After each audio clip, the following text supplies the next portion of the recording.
ఇవే ఇవే జీవన తరంగాలు, ఇవే ఇవే జీవన తరంగాలు, జీవన తరంగాలు. అవసరమా? అది మీ నాన్నకు ఫర్నిచర్, కానీ నీకు మీ ఆయనతో గడిపిన కొన్ని రోజుల మధుర జ్ఞాపకాలు. వాటినెందుకు కట్టగట్టి అటక మీదకి ఎక్కించాలనుకుంటున్నారు? తెలీదు, కానీ తప్పడం లేదు. ఇంటి ముందు కూర్చొని మీరు పెళ్లిలో ఇచ్చిన ఒక్కో సామాను లిస్ట్లో చూస్తూ చెక్ చేసుకుని తీసుకెళ్లటం చూడ్డానికి చాలా అసహ్యంగా ఉంటుంది. ఇదంతా జరిగాక మళ్లీ కలుసునటం సాధ్యమవుతుందా? ఇప్పటికీ ఇద్దరం కూర్చుని మాట్లాడుకుంటే సరిపోతుందనిపిస్తుంది. కానీ అందుకు ఆయనకు కూడా మనసుండాలి కదా. మీ అమ్మా నాన్నలకి చెప్పు ఇదంతా వద్దని. చెప్తే వినట్లేదు. ఎందుకు? నాన్న అనవసరపు పట్టుదలతో ఉన్నారు. దేనికోసం? నాన్న ఎలా బతికాడో తనకి తెలుసు. నేనెప్పుడు దాని గురించి ఆలోచించలేదు. గవర్నమెంట్ జాబ్ న్యాయమో అన్యాయమో నాకు తెలీదు. చేతి నిండా డబ్బులు వచ్చేవి. ఎప్పుడు ఏ ప్రాబ్లం రాలేదు. పెళ్ళయింది. ఈయన నీతి నిజాయితీ గలవారు. ఆయనలో నిజాయితీగా ఉండాలంటే ధైర్యం కావాలి. సంపాదించడానికి అవకాశం లేనప్పుడు ఎవరైనా నిజాయితీగా ఉంటారు. కానీ అదే ఛాన్స్ ఉండి కూడా నిజాయితీగా ఉండడం చాలా కష్టం. అయినా కూడా ఆయన ఎప్పుడూ దారి తప్పలేదు. సత్యం దృష్టిలో నువ్వు ఒక అమాయకురాలువని, నీకేది అర్థం కాదని అతడి ఫీలింగ్. నేను అమాయకురాల్ని కాదు, కేవలం చదువుకోలేదు అంతే. చదువు కోసం శరీరాన్ని కష్టపెట్టడం నాకు ఇష్టం లేదు. అలా అని ఏం జరుగుతుందో తెలుసుకోలేనంత అమాయకురాల్ని కాదు. సరే, తను నిజాయితీపరుడు, మీ నాన్న కాదు. క్లారిటీ ఉంది కదా. ఇంకా మీ నాన్నంత పట్టుదలకు పోవాల్సిన అవసరం ఏంటి? ఎందుకంటే ఒకసారి అవినీతిపరుడుగా ముద్రపడ్డాక తిరిగి నిజాయితీపరుడు కావడానికి అవకాశం ఉండదు. ఒకసారి దొంగగా ముద్రపడ్డాక మంచిగా మారినా సమాజం దృష్టిలో అతను దొంగే. ఇప్పుడు మా నాన్నగారి పరిస్థితి కూడా అంతే.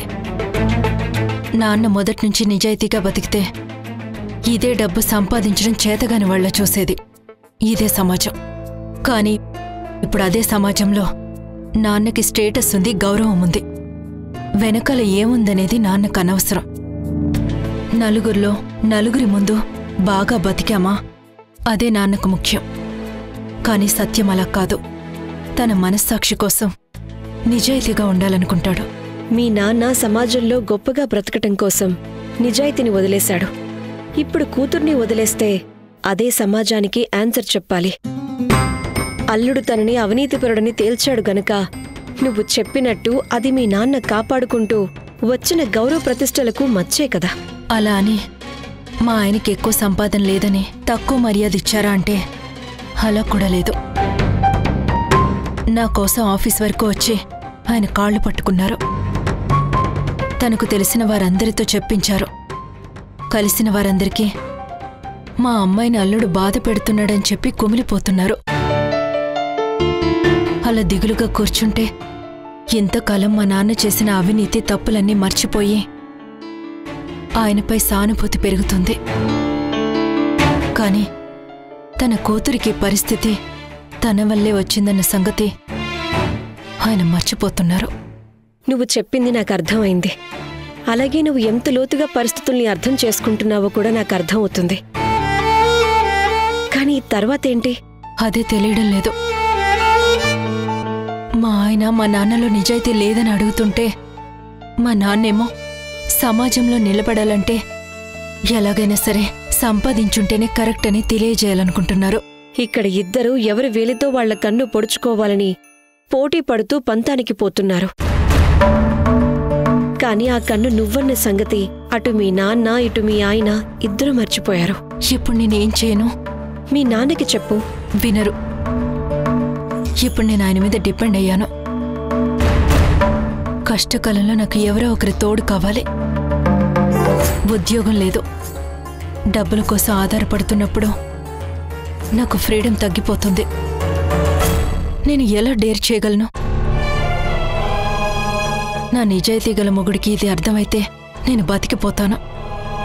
నా సంసారం బాగుపడుతుంది, లేదంటే లేదు. కానీ సత్యం అలా అర్థం చేసుకోవాలంటే తగ్గాలి. కానీ నిజాయితీగా ఉన్న సత్యం వెనక్కి తగ్గడు. అవినీతిపరుడైన మామకే అంతుంటే ఏవీ చెయ్యని వాడికి రోషం ఇంకా ఎక్కువ ఉంటుంది. మీరు దానిపై ఆజ్యం పోసేలా మీ పెళ్లినాటి ఫర్నిచర్ కోసం వెళ్దామంటున్నారు. దీన్ని మనం జరగకుండా చేయలేమా? ఆపమని ఎవరికి చెప్పగలను నేను? నా చేయి దాటిపోయింది. నా మాట ఎవరు వింటారిప్పుడు? అయితే మీ బంధం తెంచుకున్నట్టేనా? తెలీదు. నాన్నకి తను బతికిన బతుకు తప్పంటే ఆయన అస్సలు ఒప్పుకోరు. కాబట్టి కూతురుగా నేను బలవుతున్నాను. శిక్ష నాకు.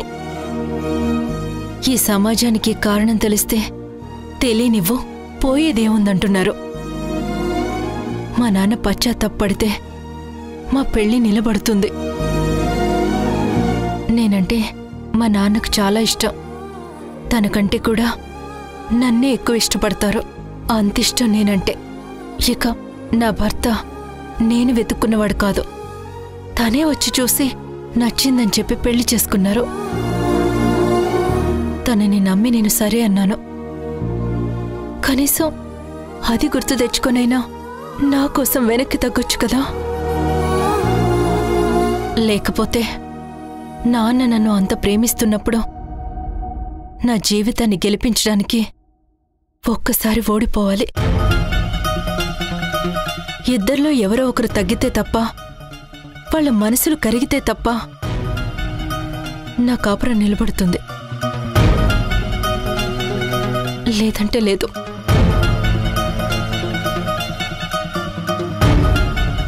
సాక్షిగా మీరు అక్కడికి వస్తున్నారు కదా, నాకొక సహాయం చేస్తారా? చెప్పు.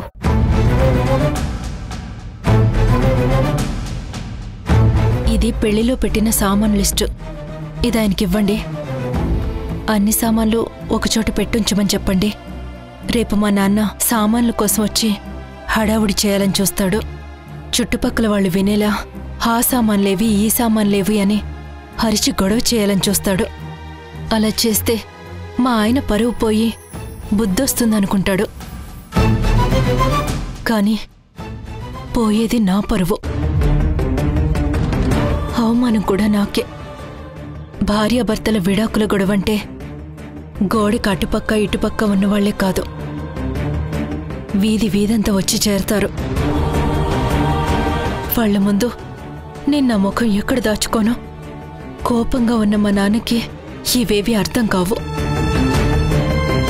మా నాన్న ఫర్నిచర్ కోసం వచ్చే ఉద్దేశం మా ఆయనకి తెలిసుండదు. కాబట్టి ఆయన మీరిచ్చిన సామాన్లు ఎక్కడున్నాయో వెతికి తీసుకెళ్ళండి అని నిదానంగా ఉంటాడు.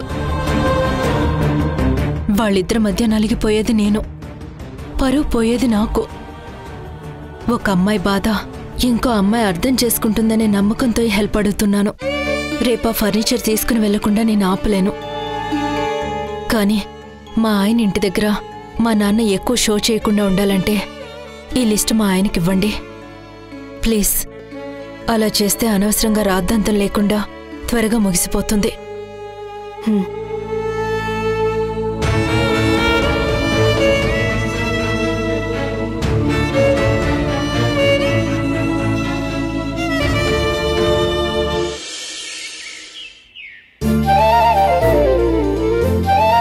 బాయ్ కళ్యాణ్.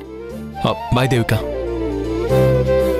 ఏయ్ దేవిక, దేవిక బ్యాగ్ వదిలేసావు. దేవిక,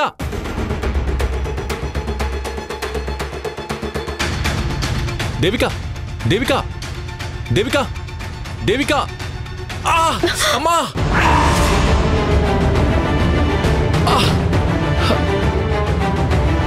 కళ్యాణ్, కళ్యాణ్, కళ్యాణ్, కళ్యాణ్, కళ్యాణ్, ఏమైంది కళ్యాణ్? నీకు బ్యాగ్ ఇవ్వాలన్న తొందరలో చూసుకోకుండా పడిపోయాను. Oh God, I'm sorry Kalyan, I'm extremely sorry.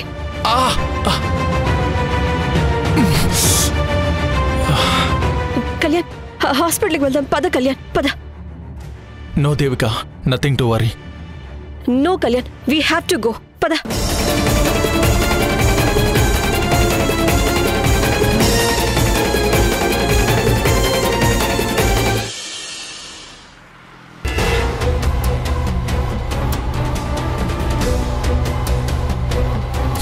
చూసావా, చిన్న దెబ్బకి 10 రకాల టెస్టులు చేసి లాస్ట్కి నథింగ్ టు వరీ అని కట్టి బయలుదేరండి అన్నారు.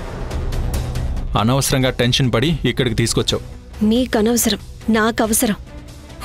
నీలా టెన్షన్ పడేవాళ్ళు ఉండబట్టే సిటీలో నెలకో సూపర్ స్పెషాలిటీ హాస్పిటల్ ఓపెన్ అవుతుంది. హెల్త్ విషయంలో జోక్ చేస్తారేంటి? అంటే ఈ కంప్లైంట్తో మళ్ళీ సైకాలజిస్ట్కి చూపిస్తావా ఏంటి? ఆఫీస్కి టైం అవుతుంది, పదండి. Okay madam. Hi Deepa. Hello. ఎలా ఉన్నావు? ఫైన్. కళ్యాణ్, తిను దీప, మా మహేష్ వైఫ్. ఓ హలో దీపా. నమస్తే అండి. మహేష్ రాలేదా దీపా? రాలేదు. మహేష్ తోడు లేకుండా నువ్వు ఒక్కదానివే ఎలా వచ్చావు? ఇంత కేర్లెస్గా ప్రెగ్నెంట్ లేడీని మహేష్ ఎలా పంపాడో కాల్ చేసి కనుక్కుంటానుండు. వద్దొద్దు. తనకి ఆఫీస్లో వర్క్ లోడ్ ఎక్కువగా ఉందని నిన్నే చెప్పాడు. అందుకే వర్క్ డిస్టర్బ్ చేయడం ఎందుకని నేనే వచ్చాను. ఆఫ్ కోర్స్ జాబ్ ఇంపార్టెంటే, బట్ ప్రెగ్నెంట్గా ఉన్నప్పుడు వైఫ్ కన్నా కాదు కదా. ఏదైనా ప్రమాదం జరగకముందే జాగ్రత్త పడాలి. జరిగాక బాధపడ్డం తప్ప చేసేదేమీ ఉండదు. మహేష్ రాలేదు సరే, అక్క వాళ్ళెవరైనా వచ్చుండాల్సిందే. ఎవరి పనుల్లో వాళ్ళు బిజీగా ఉన్నారు. డిస్టర్బ్ చేయడం ఇష్టం లేకే పిలవలేదు. అన్నట్టు మీ ఇద్దరినీ ఒకసారి కలుద్దామనుకున్నాను, బట్ కుదరలేదు. It's okay. మీ పేరు చాలా బాగుంది. Thank you. మీ ఇద్దరూ కలిశారని తెలిసాక కూడా అత్తయ్యగారు మిమ్మల్ని ఇంటికి పిలవలేదు చూసారా? అది మినిమం ఫార్మాలిటీ కదా. పర్వాలేదు, అక్కకున్న టెన్షన్స్లో ఈ ఫార్మాలిటీస్ గురించి మర్చిపోయి ఉంటుంది. అయినా మేం ఫీల్ అవ్వలేదులే. అలా కాదండి, అత్తయ్య మన వాళ్ళందర్నీ పిలిచి చిన్న గెట్ టుగెదర్ అరేంజ్ చేసుంటే మీ జంట అందరికీ పరిచయమై ఉండేది కదా అని నా ఇంటెన్షన్.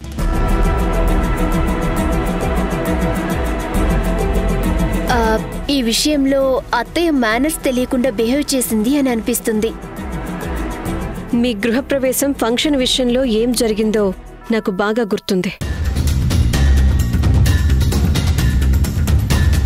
అయినా అక్క మమ్మల్ని పిలవకపోవటంలో అక్క తప్పేం లేదు దీపా.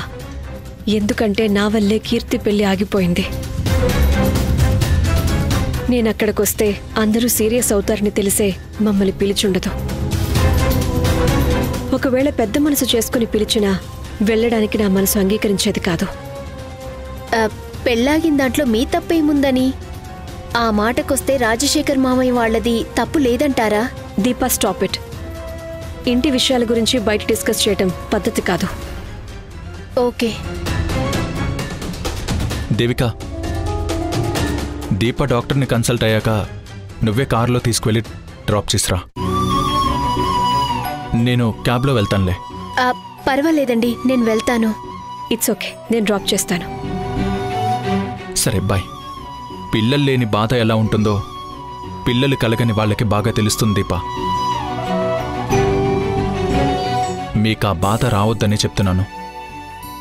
ఇంకొకసారి ఒంటరిగా రావద్దు. Good bye. బాయ్ దేవిక. డాక్టర్ని కలుద్దామా?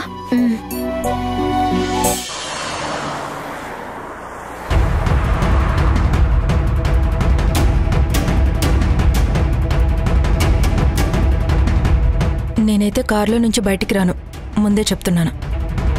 అక్కడికి వెళ్ళాక నన్ను పిలవకండి. నేను కారు దిగను, కారులోనే ఉంటాను. ఏంటే మరిదంతా నా కోసం చేస్తున్నాను? నాకు తెలీదు.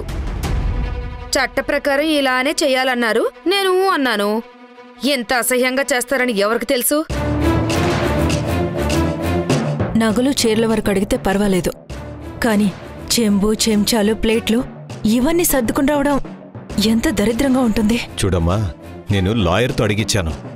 మీ ఆయన చీరలు నగలే కాదు, మీరిచ్చిన గిన్నెలు గ్లాసులు కూడా తీసుకెళ్ళండి అన్నాడు. నేను సరే అన్నాను. అతనికేం పోయేది, అతను అలాగే మాట్లాడతాడు. కానీ మనం అమ్మాయి తల్లిదండ్రులం, మనకు కాస్త ఉండాలి కదా. ఇప్పుడు నన్నంటే నేనేం చేయాలి చెప్పండి?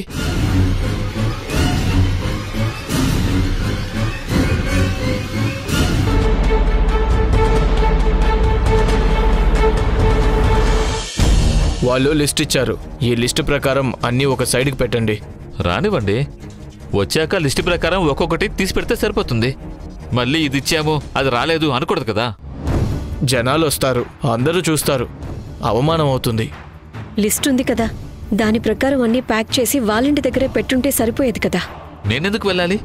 వాళ్ళ వస్తువులు వాళ్ళనే తీసుకుని వెళ్ళనివ్వండి. ఇంటి ముందు అసహ్యంగా ఇలా జరగకుండా అవాయిడ్ చేయడానికైనా మీరు వెళ్ళుంటే మంచిది.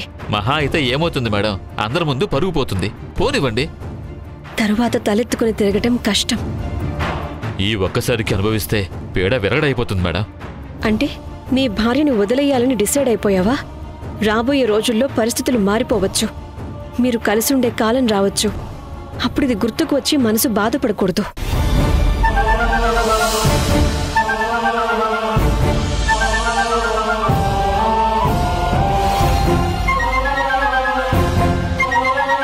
ఇదంతా నాకు కొత్త. నాకు మాత్రం పాతనా? నాకు కూడా కొత్తే. 1-2 వస్తువులు లేకపోయినా పర్వాలేదు, త్వరగా కంప్లీట్ చేయండి. అక్కడే ఉండి గలీజ్ చేయకండి. నాకేం తెలియలేదేమే? తెలుస్తూనే ఉంది.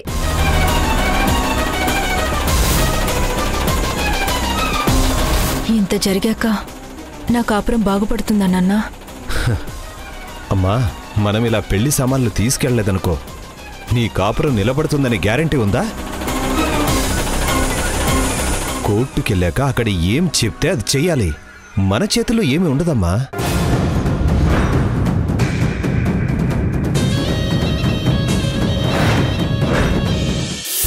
ఇది సాల్వ్ అవుతుందని అనిపిస్తుందా మీకు? కష్టం. ఎంతకాలం ఎవరికి వారు యమునా తీరే అన్నట్టున్నారు. ఇప్పుడు ఈ సామాన్లు తీసుకెళ్లిన తర్వాత ఇద్దరి మధ్య ఇంకా దూరం పెరుగుతుంది. This is not good. Satyam, నేను పుష్పని కలిశాను, తనతో మాట్లాడాను. నీ ప్రాబ్లం నాకు అర్థమైంది. ఇంకోసారి ప్రయత్నం చేసి చూద్దాం. ఇంత దూరం వచ్చాక ఇంకేం ప్రయత్నం చేస్తాం మేడం? ఇంటి ముందు ఇలాంటివి జరగకూడదు. సామాన్లు సర్దుకుపోవటం బాగోదు. ఇరుగు పొరుగు వారి దృష్టిలో చులకనైపోతారు. ఒక్కసారి ఆలోచించండి. వస్తువులు అడిగింది వాళ్ళు. ఈ విషయాలన్నిటి గురించి ఆలోచించాల్సింది కూడా వాళ్ళే కదా మేడం. పుష్ప వచ్చాక నేను ఒకసారి మాట్లాడతాను. అంతవరకు ఓపిక పట్టు.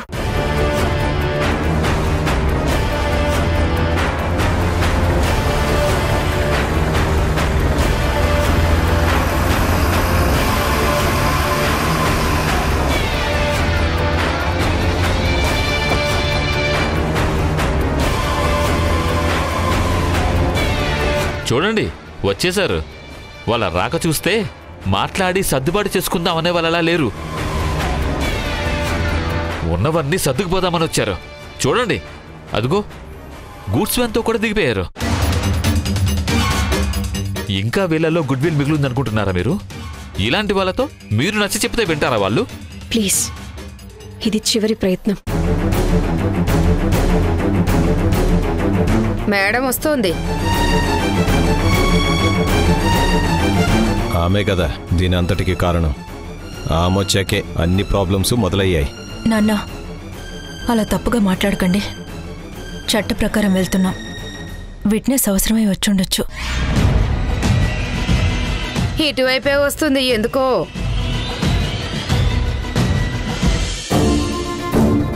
మేడంకి తెలియలేదు. వాళ్ళు చెప్తే వినే రకాలా? ఏమో చూద్దాం. నేనెప్పటినుంచో చూస్తూనే ఉన్నాను. సమస్య అంతా మా మామతోనే, కానీ ఒప్పుకోడు. అలాంటప్పుడు నేనెందుకు తగ్గాలి? నీతిగా ఉన్నవాడు కోపంలో కూడా నిజమే చెప్తాడు, నిజాయితీగానే ఉంటాడు. కానీ అవినీతిపరుడు అలా కాదు. ప్రతిసారి నిజం దాచే ప్రయత్నమే చేస్తాడు. మా మామ చేస్తున్నది అదే. అప్పుడు పోలీసుల ద్వారా, ఇప్పుడు కోర్టు ద్వారా. తాను మెయిలింగ్ మూసుకు వేసుకుని నన్ను విలన్గా చూపించాలని చూస్తున్నాడు.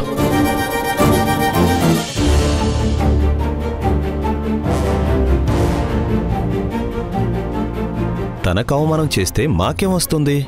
మరి ఇంటి ముందు ఎంత సీన్ క్రియేట్ చేస్తున్నారు? ఏం చేయమంటారు? మాట్లాడి చూశాం. చట్ట ప్రకారం వెళ్తామని చెప్పాం. వెళ్ళండి అన్నాడు. మేము అదే చేశాం. అబద్ధపు కంప్లైంట్ ఇచ్చారు కదా, అందుకే కోపం వచ్చుంటుంది. సరే అమ్మా, నేను దొంగని, మోసగాణ్ణి. నాకు తెలిసింది అదే చేశాను. తను నీతిమంతుడు కదా, మరి తనెందుకు అబద్ధపు కంప్లైంట్ ఇచ్చాడు? నా కూతురి ప్రవర్తన బాలేదు అని. అయ్యిందేదో అయ్యింది, వదిలేయండి. మీరు తప్పు చేశారు, తను తప్పు చేశాడు, సరిచేయాలి కానీ ఏంటండి సరిచేసేది? తను నా కూతురు.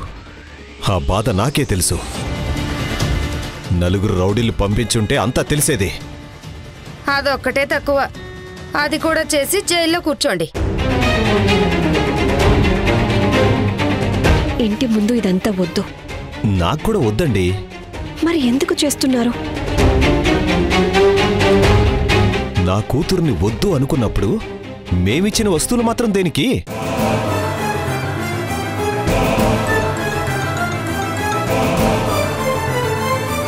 నేను అతనికి నచ్చ చెప్పొచ్చాను. ఇక ఇదింతటితో ఆపేయండి. ఎలా అండి ఆపేది? ఇప్పుడు మీరు వెళ్ళండి. నేను సత్యంతో ఇంకొకసారి మాట్లాడి అన్నీ నచ్చ చెప్పి సాయంత్రం వచ్చి మీతో మాట్లాడతాను. ఎలాగో వచ్చారో ఏదైనా సెటిల్ చేస్తే ఇప్పుడే చేయండి. ఆ తలనొప్పి నాకొద్దు. వెళ్ళి అడగండి. నా కూతుర్ని పంపించమంటే ఇక్కడే వదిలేసి వెళ్తాను. నువ్వేమంటావు? నేను తనతో కలిసి ఉండాలనుకుంటే మా అమ్మా నాన్నల్ని ఎందుకు వదిలేసి రావాలి? ప్రాణం వదిలేస్తే సరిపోతుంది. నేను ఇప్పుడే వస్తాను.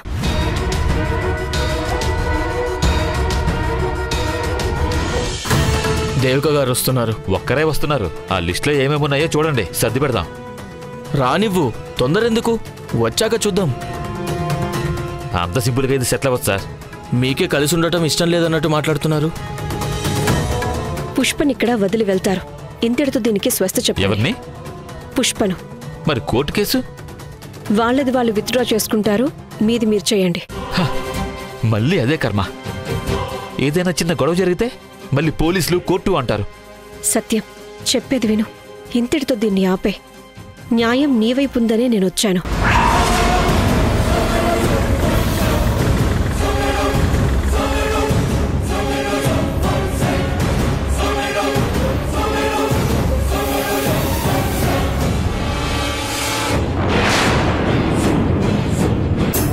ఇల్లు మా అమ్మది.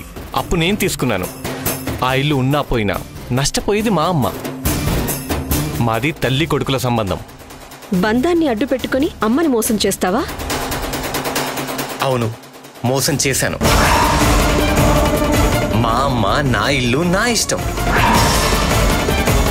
మధ్యలో నీకేంటి?